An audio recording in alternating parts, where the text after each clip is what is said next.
लाडक्या बहिणींसाठी अतिशय आनंदाची बातमी आहे।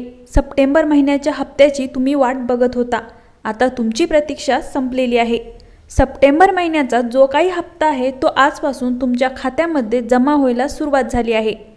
आजपासून म्हणजे आज 10 ऑक्टोबर आहे। 10 ऑक्टोबर, 11, 12 आणि 13 ऑक्टोबर पर्यंत सर्व जिल्ह्यांमध्ये हळूहळू टप्प्याटप्प्याने पैसे जमा होण्याला सुरुवात झाली आहे। म्हणजे आजपासून ते 13 ऑक्टोबर पर्यंत तुम्हाला सगळ्या बहिणींना पैसे मिळतील।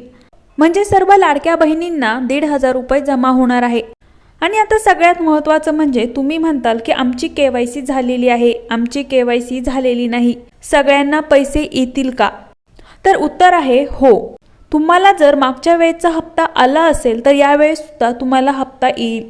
केवायसी झालेली असू द्या किंवा नसू द्या, काही प्रॉब्लेम नाही। पण तरीही सगळ्यात महत्त्वाचं जे आहे ते म्हणजे ई-केवायसी बंधनकारक आहे का? तर उत्तर आहे हो, सगळ्यांना ई-केवायसी बंधनकारक आहे।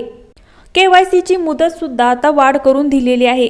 आदितीताई तटकरे यांनी कालच रात्री ट्विट करून सांगितलेलं आहे की 2 ते 3 दिवसात हप्ता मिळेल। आणि महत्त्वाचं म्हणजे ई-केवायसीला 2 महिने तुम्हाला दिलेले आहेत। पुढील 2 महिन्यामध्ये ई-केवायसी करायची आहे आणि ई-केवायसी करणं हे बंधनकारक आहे। त्यामुळे तुम्ही जर आतापर्यंत ई-केवायसी केली नसेल तर केवायसी आपली करून घ्या। आणि ज्या लाडक्या बहिणींचे आज पैसे जमा झालेले आहेत त्यांनी प्लीज कमेंटमध्ये नक्की सांगा। आणि हा व्हिडिओ आपल्या सर्व लाडक्या बहिणींना शेअर करा। आणि असेच माहितीपूर्ण व्हिडिओ बघण्यासाठी आपला विषय चौकातला या चॅनलला सबस्क्राईब करा।